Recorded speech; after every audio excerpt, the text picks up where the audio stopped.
এই পৃথিবীর মাটিতে, এই দুনিয়ার মাটিতে যারা আল্লাহকে ভালোবাসবে, যা আল্লাহর সঙ্গে আপোস করবে, আল্লাহকে নিজের বানাবে, আল্লাহর সাথে মহব্বত করবে, তাদের চরিত্রটা কেমন হবে?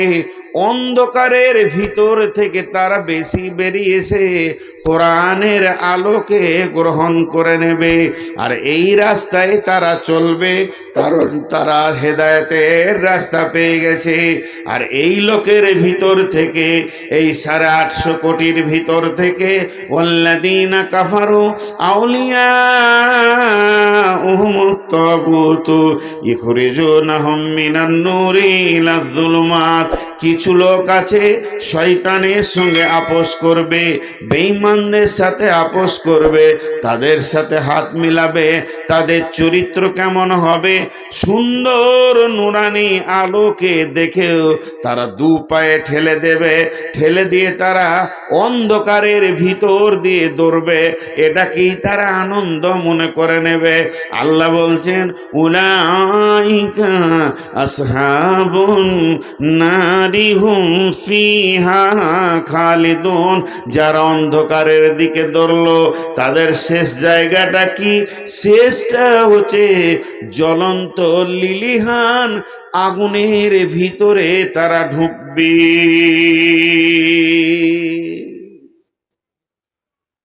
আল্লাহ উদাহরণ দিয়েছেন একটা। এই উদাহরণটা শুনে খুব মজা লাগবে। এটাকে বলা হয়েছে সিরাজ। একটু ধ্যান দেবেন। সিরাজ, সিরাজ মানে হচ্ছে চেরাগ, প্রদীপ, প্রদীপের আলো। এটাকে যদি সূর্যের আলো বলতো, দাম কমতো না বাড়তো? আল্লাহ বলছেন, আল্লাযী আরসালাহু বিল হাক্কি বাশীরাও ওয়া নাযীরা ওয়া দাঈয়ান ইলাল্লাহি বিইযনিহি ওয়া সিরাজাম মুনীরা। বিশ্বনবীর জন্য বলছেন, আমি তোমাদের কাছে এমন একজনকে পাঠালাম যে তোমাদেরকে ভয় দেখাবে এবং আশাও দিবে। বাশীরা ওয়া নাযীরা, সুসংবাদ দেবে, জান্নাতেরা জাহান্নামের ভয় দেখাবে। আর তোমাদেরকে ওয়া দাআ ইলাল্লাহ, তোমাদেরকে আল্লাহর দিকে ডাকবে। ওয়া সিরাজাম মুনীরা, এটা প্রদীপের আলোর দিকে ডাকবে।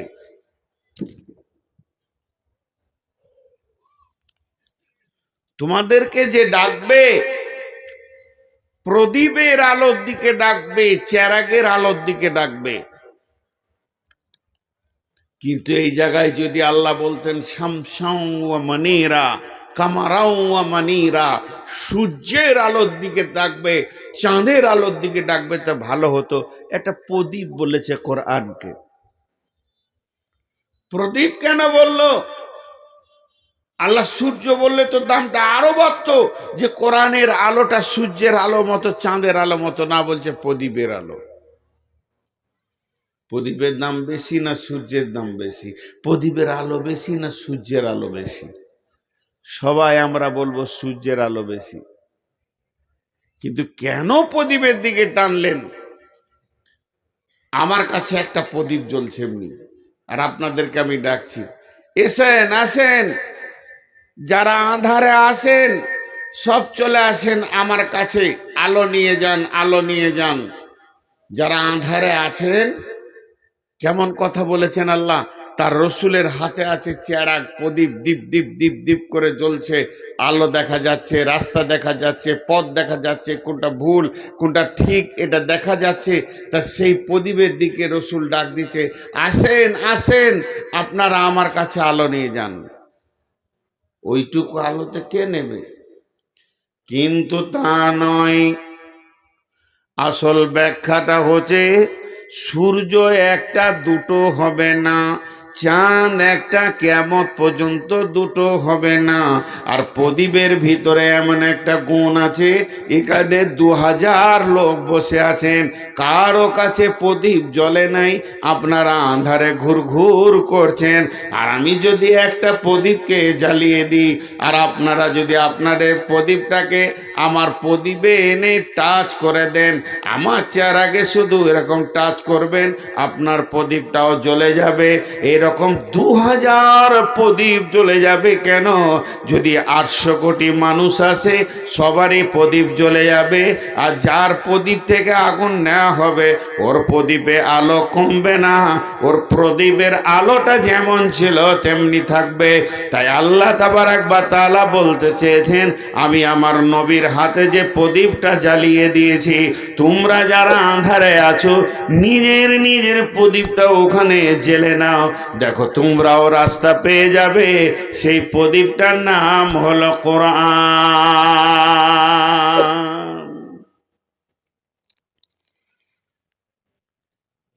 এখন প্রদীপের আলোকে ফুঁক দিয়ে উড়িয়ে দিতে চাইছে, দীপ দীপ করে জ্বলছে। আগুনটা কে জ্বালিয়েছে? নবী মুহাম্মদ সাল্লাল্লাহু আলাইহি সাল্লামের হাতে আছে, ঠিক আছে, জ্বালিয়েছে কে?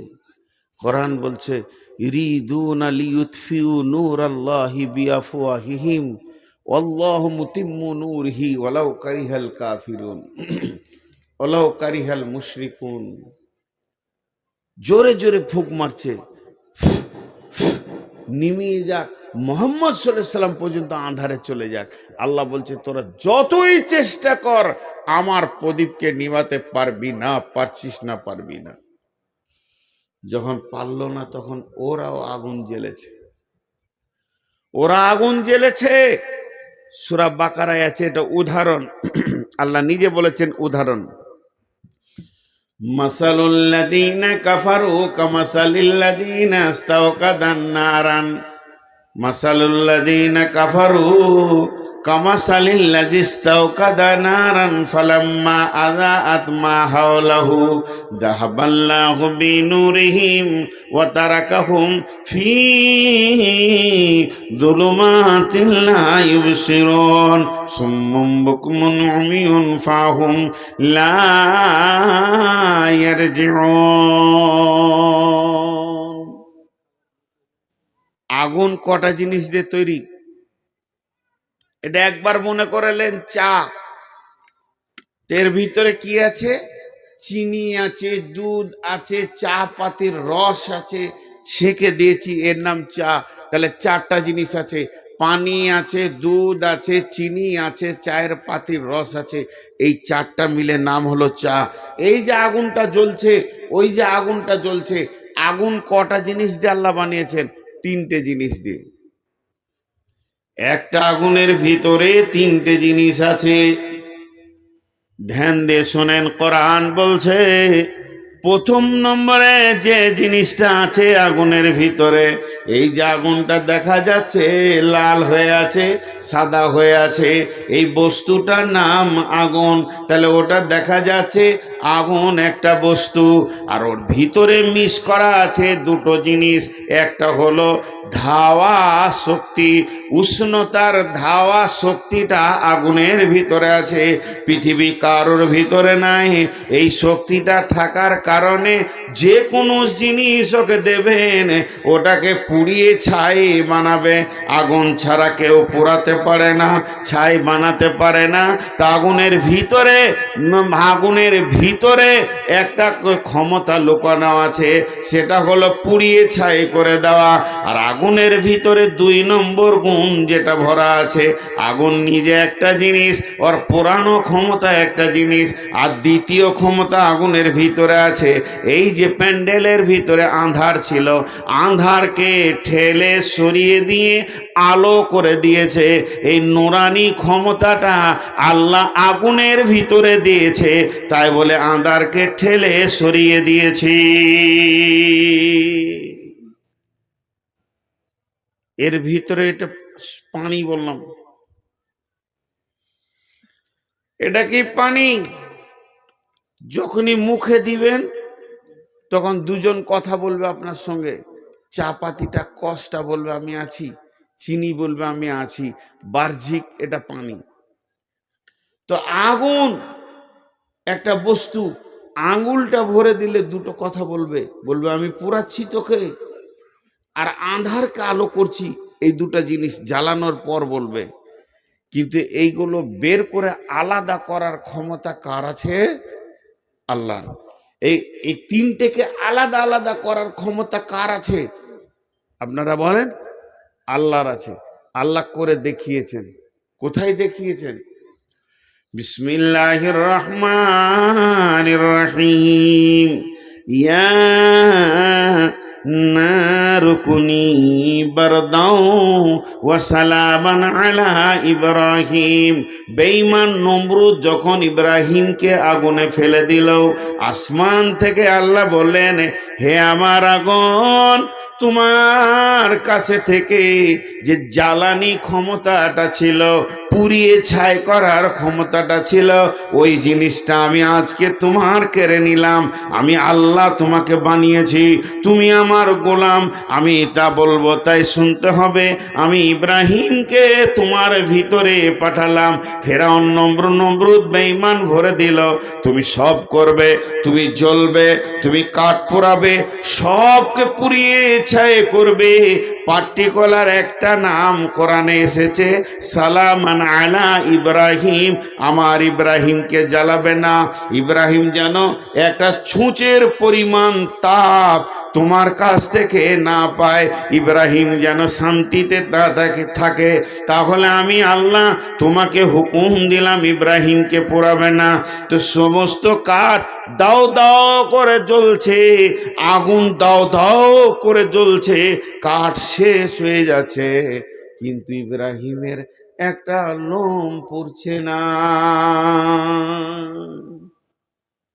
বাংলাদেশের এক মুফাসসির বলছিলেন, আলেম মানুষ বায়ান করছিলেন, আমি শুনছিলাম, বলছেন যে ফেরাউনকে আগুনে দেওয়ার, ফেরাউন নমরুদ আগুনে দিল ইব্রাহিমকে, ইব্রাহিম পুড়ছে না, যেমন ভালো মানুষ তেমনি হয়ে রয়েছে। তো নমরুদ রেগে গিয়েছে, রেগে গিয়ে আগুনকে বলছে, ওই তোর কি হলো? সব কাঠগুলোকে পুড়ে শেষ করে দিলি, ইব্রাহিমকে পারছিস না কেন? তোর কি জ্বালানি ক্ষমতাটা শেষ? নমরুদ বলছে আগুনকে, তোর কি জ্বালানি ক্ষমতাটা শেষ? একটা মুফাসসির বলছিলেন, আমি নিজে শুনেছি। তো আগুনের ভিতর থেকে আওয়াজ আসছে, তোর কি সন্দেহ হচ্ছে আমি জ্বালাইতে পারছি না? তো তুই ঢুকে দেখ, ওটা আমার আল্লাহ আমাকে কাবু রেখেছে, তোর সন্দেহ হলে তুই ঢোক, পাওয়ার মেপে চলে যাবি কত আছে। তো আগুন এখান থেকে একটা অংশকে আল্লাহ আলাদা করলেন। আর একটা উদাহরণ কেমন, এই উদাহরণটা একটু ডিপলি, খুব সূক্ষ্ম মিজাজে বুঝতে হবে।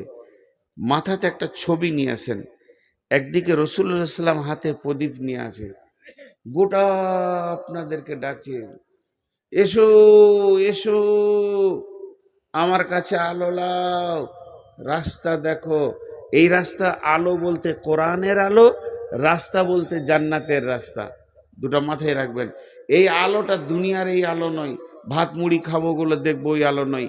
এসো, এই যে আমার কাছে আলো লাও আর রাস্তা দেখো, ঠিক জায়গায় পৌঁছে যাবে। আবু জাহেলের দল রসুলের বিরুদ্ধে আর একটা আগুন ওই দিকে জেলে দিলে। সেই আগুনটা কি? যেমন আমাদের এখানে আছে মার্ক্সবাদ, গান্ধীবাদ, গীতাঞ্জলি, কার্ল মার্ক্সের বইটার নামটা দাস ক্যাপিটাল। মানে সমাজকে এরা আলো করবে, সমাজকে এরা, ভারতের যে আইন, বিদেশি আইন, মানুষকে মানুষ সোজা রাখার জন্য যে আইনগুলো তৈরি করেছে, এটা আল্লাহকে বাদ দিয়ে যে আইনগুলো হয়েছে, এটা একটা প্রদীপ। কার্ল মার্ক্সের যে বইটা আছে দাস ক্যাপিটাল, ও চেয়েছে আমি সমাজকে আলো দিব, আর আল্লাহ পাঠিয়েছেন নবী মোহাম্মদের হাতে এইটা। তো দাস ক্যাপিটাল একদিকে আর এইটা একদিকে, এই আলোতে আপনাকে দেখে জান্নাত দেওয়া হয়েছে। আর ওরাও আলো জ্বেলেছে, ওরা আলো জ্বেলেছে, এসো তোমাদেরকে শান্তি দিব, পথ দিব, হেদায়েত দিব, এমন শান্তি দিব, শান্তি আর শান্তিতে থাকবে। আল্লাহ ওদের জন্য বলছেন, কি বলছেন? মাসালুল্লাযীনা কাফারু কামাসালুল্লাযীনা কাফারু মাসালাহুম কামাসালিল্লাযীনা তাওকাদা নারান ফালাম্মা আদাআত মা হাওলাহু। আল্লাহ বলছেন আমি মিসাল দিছি ওইটা, এবার আগুনের ওপরে মিসাল মনে করেলেন। রসুলের কাছে একটা প্রদীপ আছে, আর এখান থেকে আপনি মসজিদ পর্যন্ত যাবেন, ঘুটে অন্ধকার রাস্তা, মসজিদ যেতে চাইছেন পেছেন না, আর নবী মোহাম্মদ সাল্লাল্লাহু আলাইহি সাল্লাম এখানে আছেন। আপনি এসে বললেন নবীজি গো আমার প্রদীপটা জ্বালিয়ে দেন, নবীজির প্রদীপটা দিয়ে দিলেন, আপনারটা জ্বলতে শুরু করলো। আপনি দেখে দেখে মসজিদে যাচ্ছেন। এইটার জন্য আল্লাহ বলছেন এই প্রদীপে তুই লাগাবি, তোর প্রদীপ জ্বলে যাবে, আঁধার সরে আলো হয়ে যাবে। আগুনের ভিতরে গুণটা আছে, তুই মসজিদে চলে যাবি। ডান দিকে ওই পাশে আবু জাহেল আলো জ্বালিয়ে দিয়েছে, দাস ক্যাপিটাল আর রবীন্দ্রনাথের গীতাঞ্জলি এনে দিয়েছে। বলছে কোরআন পড়তে হবে না, ওর কাছে যেতে হবে না, ওটা বহুত পুরাতন কথা, ক্বালা আসাতিরুল আউয়ালিন, ও আর রাস্তা দিতে পারবে না। এই যুগে যেমন চলতে গেলে যা আইন করতে হয় আমরা করেছি। এরা প্রদীপ জ্বালিয়েছে, আলো জ্বালিয়েছে, মনে করলেন একটা টায়ারকে নিয়ে এসে আগুন ধরিয়ে দিয়েছে, দাও দাও করে জ্বলতে শুরু করেছে। মানুষ ওই আগুনটা দেখে তার কাছে গেছে, এটাও তো আগুন রে, এই আগুন চলি খানি নিয়ে নিলাম। এবার রাস্তা দেখছি, মাসালুহুম কামাসালিল্লাযী ইসতাওকাদা নারান ফালাম্মা আদাআত হাওলাহু। ওই আগুনের কাছে যখন সবাই গেল, বেঈমানের আগুনের কাছে, রসুলের আগুনের কাছে যতজন এলো, রাস্তা পেয়ে গেল, মসজিদ যেতে শুরু করেছে, ওরা ফজরের জামাত ধরবে, এশার জামাত ধরবে। কিন্তু বেঈমানদের আগুনের কাছে যারা গেল তাদের সম্পর্কে আল্লাহ বলছেন, যখন তারা ওই আগুনের কাছে পৌঁছালো, আল্লাহ বলছেন যাহাবাল্লাহু বিনূরিহিম ওয়া তারাকাহুম ফি যুলুমাতিল লা ইবসিরুন। ওই আগুনের কাছে পৌঁছালো। আমি যেমন ইব্রাহিমের আগুনকে বলেছিলাম ওরে জ্বালানি শক্তিটা কেড়ে নিলাম, তুই থেকে যা, ইব্রাহিমকে জ্বালাবি না। আর এই বেঈমানদের আগুনে যে আগুন আন্ধারকে আলো করে, ওই ক্ষমতাটা আমি কেড়ে নিলাম। যাহাবাল্লাহু বিনূরিহিম, আমি আগুনকে বললাম, আবু জাহেলের আগুনকে, এ আগুন তুই জ্বলবি, আর যা দিবে তাকে জ্বালাবি, কিন্তু আঁধারকে ঠেলে যে আলো হয় ওইটা আজকে তোর কাছ থেকে কেড়ে নিলাম আমি আল্লাহ। খবরদার আঁধারকে আলো করবি না। ওদের আগুন জ্বলছে দাও দাও করে, আগুনে হাত দিলে ও বাবারে পুড়ে গেলাম, জ্বলে গেলাম।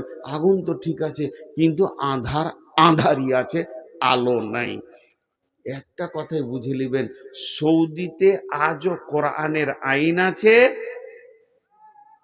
100 ভরি সোনা পরে মেয়েরা রাত 12টায় মসজিদে নামাজ পড়ে চলে যাচ্ছে। আর আমেরিকায় আজ কোরআনের আইন নাই। 6 বছরের মেয়ে ধর্ষিতা হচ্ছে, কি বলে স্টিপসিং নাকি ফাইল খুলে দেখেন, ইভিস্টিং ফাইল খুলে দেখেন। এই ফাইল আজকে সারা বিশ্বকে বুঝিয়ে দিল ওরা কত আঁধারে আছে, ওদের কাছে আলো নাই। কারণ আলো যে জায়গায় আছে সেটাকে কেড়ে নেওয়া হয়েছে।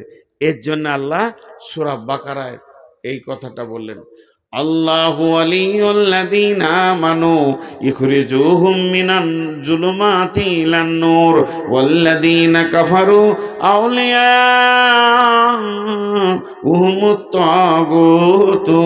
ইখরিজুনাহুম মিনান-নূরি ইলাজ-জুলুমাত উলাইকা আসহাবুন নারি হুম ফীহা খালিদুন। হেদায়েতের আলো এমন একটা আলো, হেদায়েতের আলো এমন একটা আলো যা আপনাকে ঠিক জায়গায় পৌঁছিয়ে দেবে, যেটা বিশ্ব নবী এনেছিলেন, যেটা বিশ্ব নবীর কাছে ছিল, যেটা বিশ্ব নবী এনেছিলেন বিশ্ব নবীর কাছে ছিল। খুব ভাবার আছে জিনিসগুলো, খুব গবেষণামূলক কথা। তো আল্লাহ তাবারাক ওয়া তাআলার কাছে সব থেকে চাওয়ার জিনিস হলো হেদায়েত। একটা গল্প শোনাবো আপনাদেরকে, গল্প না শোনালে উদাহরণ, যে আবতার বর্ধমানী লিখেছিল গল্পের ভিতরে জ্ঞান, গল্পের ভিতরে জ্ঞান আছে।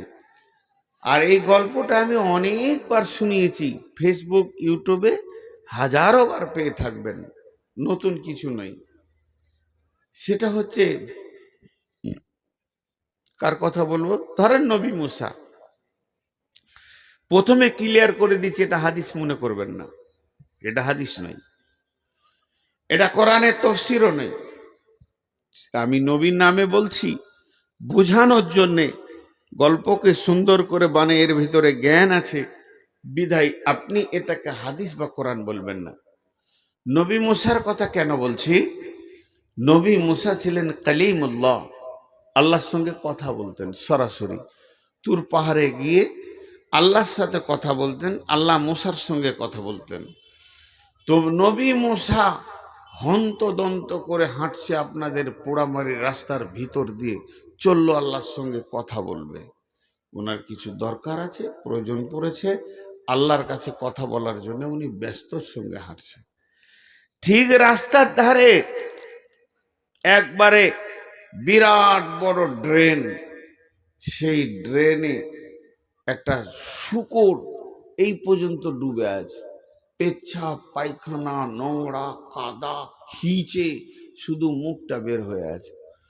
নবী মুসাকে দেখে সে লাফ দিয়ে ড্রেন থেকে উঠল। গল্প, গল্পে সব কথাই হয়, শূকরও কথা বলে। তো শূকর বলছে, হে নবী মুসা তুমি চললে কোথায়? বলে, আমি আল্লাহর কাছে চললাম, আমার কাজ আছে। তখন বলছে, তো তোমার যেটা কাজ আছে তুমি সেরে নিও, আমার একটা খবর আল্লাহর কাছ থেকে নিয়ে আসিও। বলে, কি? বলে, তুমি আল্লাহর কি করেছো যে আল্লাহ তোমাকে মানুষ বানালো, শুধু মানুষ নয় নবী বানালো। আর আমি কি দোষ করলাম, আল্লাহ আমাকে শূকর বানালো। শুধু তাই নয়, একদম নিকৃষ্ট নোংরা খিঁচে জিন্দেগি বানালো। এটা জিজ্ঞেস করে আসবে। নবী মুসা তুর পাহাড়ে গেল, আল্লাহর সাথে যা কথা বলার ছিল বলে নিল, ফিরে আসছে। আল্লাহ বলছে, হে নবী মুসা তোমাকে কি কেউ কোনো কথা জিজ্ঞেস করার কথা বলেনি? তুমি কি একবারে, তোমাকে কেউ কিছু বলেনি? বলে, হ্যাঁ বলেছে একটা শূকর, আমি ভুলে গেছিলাম। তাকে কেন শূকর বানালেন, আমাকে কেন মানুষ? আল্লাহ উত্তর দিলেন, আনা সামাদ, আল্লাহু সামাদ, কুল হুয়াল্লাহু আহাদ, আল্লাহু সামাদ। আমি কাউকে পরোয়া করি না, কাউকে তোয়াক্কা করি না, কারো মুখকে পেক্ষী নই। পৃথিবীতে কাকে আমি শুয়োর কুকুর ইঁদুর বাঁদর ছুঁচা বানাবো এটা আমার ব্যক্তিগত ব্যাপার। কিয়ামতের মাঠে কাকে কি ফায়সালা দিবাটা আমার ব্যক্তিগত ব্যাপার। এ ব্যাপার নিয়ে কেউ যেন আমার ব্যাপারে নাক না গলায়। ওকে বলে দিও, যে ব্যাপারে ও আমার হাত দিয়েছে এটা আমার ব্যক্তিগত ডায়েরি, খবরদার না, এটা আমি কাউকে কিছু বলবো না। মেহশারের দিন সব দেখতে পাবে কার কি আঞ্জাম হয়েছে।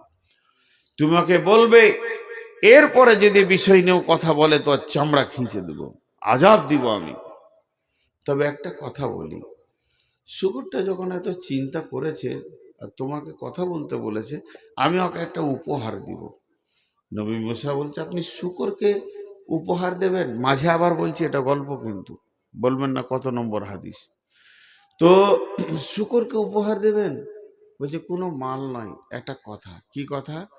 তুমি যাও শুকরটাকে গিয়ে বলো মানুষ হবি।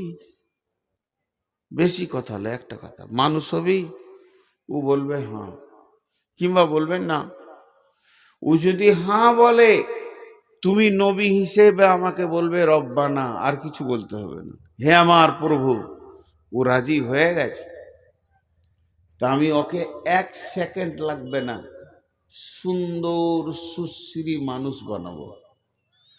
আর মানুষ বানিয়ে ছেড়ে দিব না, আরো একটা কথা দিচ্ছি আমি তোমার সঙ্গে, ও যা চাইবে আমি তাই দিব। ও যা চাইবে আমি তাই দিব। পৃথিবীর সেরা রাজনীতিবিদ বানাবো, পৃথিবীর সেরা ধনী বানাবো, জমি জায়গা পুকুর বাগান যা চাইবে তাই দিব। পাম্পের মালিক, বড় বড় বাসের মালিক যা চাইবে তাই দিব। ওর জায়গা থাকবে চাঁদে পর্যন্ত, পৃথিবী তো দূরের কথা, যা চাইবে তাই দেবো। সোনার দানা, বিবি দিব, বউ দেবো, ছেলে দেব, বেটি দেব, জামাই দেব, নাতি পোতাতে ঘর ভরে দেব। ওকে যা চাইবে তাই দিব। একটা জিনিস দিব না, মাথা ঠুকলো, হেদায়াত। বলছে ঠিক আছে। শুকরটার কাছে যখন নবী মুসা ফিরে যাচ্ছে, শুয়োরটা উঠে দাঁড়িয়েছে, কিছু খবর? বলছে ওই রকম প্রশ্ন আল্লাহকে করিস না, আল্লাহ রেগে গেছে। তাই নাকি? বল হ্যাঁ, তোকে আজাব দেবে, তোবা করে লে। তবে শোন, তোকে একটা উপহার দিয়েছে। কি লিবি? হ্যাঁ, তা আল্লাহ দেওয়া উপহার লুবো না? তাহলে শোন, তুই খালি মানুষ হবি নাকি বল। তুই মুখে একবার বলবি হ্যাঁ আমি মানুষ হব, আমি আল্লাহকে দরখাস্ত দিব, শুধু বলবো রব্বানা, মাবুদ রাজি হয়ে গেছে, তোকে সেকেন্ডের মধ্যে মানুষ বানিয়ে দেবে। আর মানুষ যখন তুই হয়ে যাবি, তোর জবান দিয়ে আল্লাহর কাছে যেটা চাইবি সেটা আল্লাহ দেবেন, ও আদা করে দিয়েছেন। জমি জায়গা গাড়ি বাড়ি পুকুর বাগান অট্টালিকা ফ্ল্যাট বাসা টাকা পয়সা, রাজনীতিবিদ হবি, ধনী হবি, পৃথিবীর সেরা ধনী বানাবে, তোকে কোনোটা আল্লাহ না বলবে না। তুই চেয়ে যাবি দিয়ে যাবে, চেয়ে যাবি দিয়ে যাবে, চেয়ে যাবি দিয়ে যাবে। কিন্তু মাথা ঠুকে মরে গেলেও তোকে হেদায়াত নামে বস্তুটা দেবে না, যে বস্তুটা দিলে মানুষ দিনের রাস্তা পাবে, আল্লাহ পাবে, জান্নাত পাবে, জাহান্নাম থেকে মুক্তি পাবে, ওই রাস্তাটা খালি দেবে না, বাকি যা চাইবি তাই দেবে। এবার শুকরটা জবাব দিয়েছে, হে নবী মুসা, থাক থাক থাক, হে নবী মুসা থাক থাক, আমার জন্য দোয়া করতে হবে না, আমি মানুষ হতে চাই না। বেঈমান বেঈমান মানুষ হওয়ার থেকে, বেঈমান মানুষ হওয়ার থেকে আমি শুকর অনেক গুণে ভালো। যে মানুষের মতো জিন্দেগি পেল, মসজিদের দরজা পেল না, জমি জায়গা পুকুর বাগান পেল, মসজিদের দরজা পেল না, ওই লোকটার থেকে আমি শুকরটা অনেক গুণে ভালো, আমার জন্য দোয়া করতে হবে না।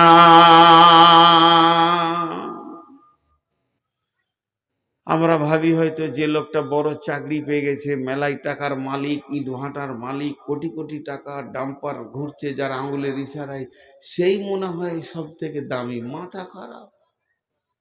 যার কাছে কিছুই নাই, 1 টাকা নাই, সে যদি হেদায়েত পেয়েছে তো সে দামি, আর যে হেদায়েত পেল না সে দামি নয়। হেদায়েত একটা এমন বস্তু, আল্লাহর কাজ ছাড়া আর কোথাও পাওয়া যাবে না। হেদায়েত দিতে বিশ্ব নবী পারেননি, বিশ্ব নবীর ক্ষমতা নাই হেদায়েত দেওয়ার। রাসূলুল্লাহ সাল্লামের হাতে যদি হেদায়েত থাকতো, প্রথম হেদায়েত পেত আবু তালেব। আবু তালেব, বিশ্ব নবীর বাপ মারা গেল, মা মারা গেল, 6 বছরে এতিম হয়ে গেল, বাপ মা কেউ নাই। এই শিশু নবী মুহাম্মদ রাসূলুল্লাহ সাল্লাল্লাহু আলাইহি সাল্লাম, যার ছায়াতে ধীরে ধীরে ধীরে ধীরে মানুষ হলো, তার নাম আবু তালিব। কোলে করে হেদায়েতের মেশিনটাকে মানুষ করলেন কে? আবু তালিব। কিন্তু ওর ভিতরে দিনের তলব ছিল না, তো হেদায়েত পেল না। খুব চেষ্টা করছে আবু তালিব। চাচা কত প্রাণ দিয়ে ভালোবাসতেন। আবু তালেবের নিজের ছেলের নাম আলী জাফর, এখানে জাঙ্গে বসে আছে। ছোট ছেলে, একদম মাসুম বাচ্চা, বাপের কোলে বসে আছে, এমনি করে ধরে আছে। কাবা শরীফ, তখন কাবার দাপটকার চলছে, কাবার কার আয়াতটা আছে, কাবার রক্ষণাবেক্ষণ সেই আবু তালেবের হাতে আছে। বিশ্বনবী ছোট শৈশব কৈশবের ছেলে, আস্তে আস্তে চাচার দিকে এগিয়ে যাচ্ছে, মা নাই বাপ নাই। আবু তালেব রসুলকে কত ভালোবাসতেন, নিজের বাচ্চাটাকে মাটিতে নামিয়ে দিয়ে আয় বেটা মোহাম্মদ কোলে বসালেন। এর নাম আবু তালেব। বিশ্বনবীকে যখন পাথর মারা হয়, যে লোকটা সিংহের গর্জন দিয়েছিল সে হচ্ছে আবু তালেব। কে মেরেছিস? আমার ভাতিজার ঘায়ে কে হাত দিয়েছিস? আমি এখনো বেঁচে আছি, মরি নাই। নবী মুহাম্মদ রাসূলুল্লাহ সাল্লাল্লাহু আলাইহি ওয়াসাল্লাম অঝর নয়নে কাঁদছে। আবু তালেব বারবার বলছে, বেটা মোহাম্মদ, তুই একবার বল তোকে কে মেরেছে, তুই একবার তার নামটা বল, আমি কথা দিচ্ছি তার বংশ বুনিয়াদকে আরবের মাটিতে রাখবো না। বিশ্বনবী বলেছিলেন, চাচা অনেক পাথর কি শরীর ব্যথায় ব্যথিত হয়ে গেছে, আপনাকে তাকে মারতে হবে না, আপনি কালেমা পড়েলেন, আমার সব ব্যথা দূর হয়ে যাবে। আবু তালেব কালেমা পড়েনি, মরে যাবে মুমূর্ষ অবস্থায়। বড় বড় ওলামারা বলেন, বিশ্বনবী নিজের চাচার গায়ে থুতু বোলাচ্ছে, এক ধার থেকে এই মাথার এই ধারটা বাদ ছিল, বোলাতে বলতে পায়ের কাছে এসছে, রুখে দেয়া হলো, কবুল হলো না। আল্লাহ কালাম পাকের আয়াত নাজিল করলেন, বিসমিল্লাহির রহমানির রহিম, ইন্নাকা লা তাহদি মান আহবাবতা ওয়ালাকিন্নাল্লাহা ইয়াহদি মান ইয়াশা। হে আমার নবী, ইন্নাকা লা তাহদি মান আহবাবতা, তুমি যাকে ভালোবাসবে সে হেদায়েত পাবে, এটা নয়। ওয়ালাকিন্নাল্লাহা ইয়াহদি মান ইয়াশা, আমি যাকে ভালোবাসবো, আমি যাকে ইচ্ছা করব সে হেদায়েত পাবে। অতএব বিশ্বনবী হেদায়েতের মালিক নন, বরং হেদায়েতের মেসেঞ্জার। তিনি পৌঁছিয়ে দেবেন, তিনি আপনার আমার কাছে পৌঁছিয়ে দেবেন। আর আমরা হেদায়েত পাবো না পাবো, এটা আল্লাহর কুদরতি ক্ষমতা। আল্লাহ ক্লিয়ার বলে দিলেন, ইন্নাকা লা তাহদি মান আহবাবতা ওয়ালাকিন্নাল্লাহা ইয়াহদি মান ইয়াশা। হেদায়েত এমন একটা সলিড জিনিস। প্রথম থেকে আমি একটা বিষয়ে কথা বলছি আপনাদের কাছে। জি, আজকে আসসালামু আলাইকুম। ওয়ালাইকুম আসসালাম। খেয়ে এলেন নাকি? না, আপনাদের বিদায় করছিলাম। না, যে জ্বালা। বারবার খাবার কথা বলছেন তো, ওই লেগে বলছি যে খেতে গেছেন। আপনাদের বিদায় করতে করতে মাথা খারাপ হয়ে গেছে। এখন রাতে কে কোথায় যাবে? এখন তো গাড়ি নাই। তো হেদায়েত এমন একটা জিনিস। বিশ্বনবী ধরেন ডাক্তার, ডাক্তার প্রেসক্রিপশন করে দিবে, ফার্মেসি ওষুধ দেবে, কিন্তু সুস্থ করার মালিক আল্লাহ। ডাক্তারও সুস্থ করতে পারবে না, ফার্মেসিও ওষুধে সুস্থ হবে না, মালিক আল্লাহ। তেমনি কোরআন হলো ফার্মেসি। হেদায়েতের যত সম্ভার সব কোরআনে আছে। তা আল্লাহ তাবারাক ওয়া তাআলা বললেন, হেদায়েত কে পাবে? দেখেন, আবু তালিব রসুলকে এত ভালোবেসে ছায়া করে হেদায়েত পেল না, আর হেদায়েত পেয়ে গেল কে? হিন্দা। রসুলের চাচার কলিয়া চাপিয়ে মেয়েটা হেদায়েত পেয়ে গেল। হেদায়েত একটা আশ্চর্য জিনিস। এর জন্য আল্লাহর কাছে বারবার কাঁদতে হবে, ইহদিনাস সিরাতাল মুস্তাকিম, ইহদিনাস সিরাতাল মুস্তাকিম। আমি আপনাদের কাছে একটা 3টি আয়াত পড়েছি। আগে একটা উদাহরণ দিব, যে আয়াতগুলো বলতে শুরু করব। বেশি সময় আর নিব না, উঠিয়েন না। 1-2 জন উঠছে, মনে মনে ভাবছে যে তোর হুঁশ নাই কি আমাদের নাই? আজ ক তারিখ? হ্যাঁ, 23 তারিখ। এখনো মাথা ঠিক নেই। কেউ বলছে 22, কেউ বলছে 23। বলছে মৌলবীদের ভিতরে কেন অত মতান্তর হয়? এই 23 তারিখ। আজকে আমার জালসা আছে উমরাপুর, শাহজাদপুর, ধুলিয়ান। এখানে বকাটা ঠিক হবে না, তাও খানিক চালিয়ে দিই, একটু ধৈর্য ধরেন। এই উপকরণগুলো আপনাদের হাতে তুলে ধরি। কথাটা হচ্ছে, এখন লাইভ লোকেশনের যুগ এসছে মোবাইলে। আমি এখন যাব ধুলিয়ান, ধুলিয়ান লিখে দিব, সুইচ আছে মেরে দিব, আলতো আছে টিপে দিব, সঙ্গে সঙ্গে রাস্তা দেখাবে, ডান দিকে চলেন, বাঁ দিকে চলেন, লালগুলো হয়ে ঘুরে ধুলিয়ান নিয়ে চলে যাবে। কিন্তু এক যুগে এই লোকেশনটা যখন ছিল না, তখন লোকেশন নিতে হতো। কেমন করে? আমি তো নিয়েছি যখন মোবাইল ছিল না, বিহারে গেছি, হাজি বাড়ি যাবো কি করে, তো বলে দিত আপনি এখান থেকে যাওয়ার পর একটা মোড় পাবেন, মোড়টার নাম এই, ডান দিকে ঘুরবেন, তারপর একটা মোড় পাবেন, এই নাম ওই নাম। এদিকে পরিচিত জায়গার কথা বলি, আমি যাব শিলিগুড়ি, তা আপনারা বলবেন এইদিকে চলে যান সোজা, হাই রোডটা পেয়ে যাবেন, ওই জায়গাটার নাম উমরপুর। ডান দিকে ঘুরবেন, ঘোরার পর পাবেন অজগরপাড়া, তারপরে পাবেন কি একটা টোল পাবেন, টোল পাওয়ার পর চাঁদের মোড়, সাজুর মোড়, ধুলিয়ান, ফারাক্কা। তাহলে রাস্তা ঠিক আছে। এইটার পরিবর্তে যদি আপনি পান মোরগ্রাম, তারপরে আপনার কিনা রতনপুর, বহরমপুর, বেলডাঙ্গা, তাহলে রাস্তা ভুল হয়ে গেছে। তখন গাড়ি দাঁড় করিয়ে আবার এই মোড়গুলোতে যেতে হবে। এখন আমরা এখানে যতজন বসে আছি, আমরা সব যাত্রী, যাব কোথায়? জান্নাতে। তো রাস্তায় কি আছে, মোড়গুলো কি আছে? এখান থেকে জান্নাত লাইভ লোকেশন পাওয়া যাবে না, তো মোড়গুলো বলে দেব, কোরআন থেকে বলবো। 10টা মোড়ের কথা বলেছে। যদি তোমার জিন্দেগিতে এইগুলো থাকে, তাহলে তুমি ঠিক রাস্তায় আছো। এইটার পরিবর্তে যদি অন্য কিছু থাকে, তাহলে তোমার রাস্তা গোলমাল হয়ে গেছে, তুমি গাড়িটা ব্রেক করো। কথাটা বোঝাতে গেলে আর একটু ক্লিয়ার করা যায়। কোরআনকে বলছি, আমি ফজরের নামাজ পড়ি না, সকালে উঠে আমি একটু বাজার দিয়ে যাই, তারপরে মদ টদ খাই, সুদের হিসাবটা করি, সুদের হিসাবের পর বাড়ি আসি, একটু জমি জায়গা দেখাশোনা করি, তারপরে মানুষের কাছে টাকা তুলি, তাগাদা করি, এই করি ওই করি, তাস খেলি, জুয়ো খেলি, লুডো খেলি।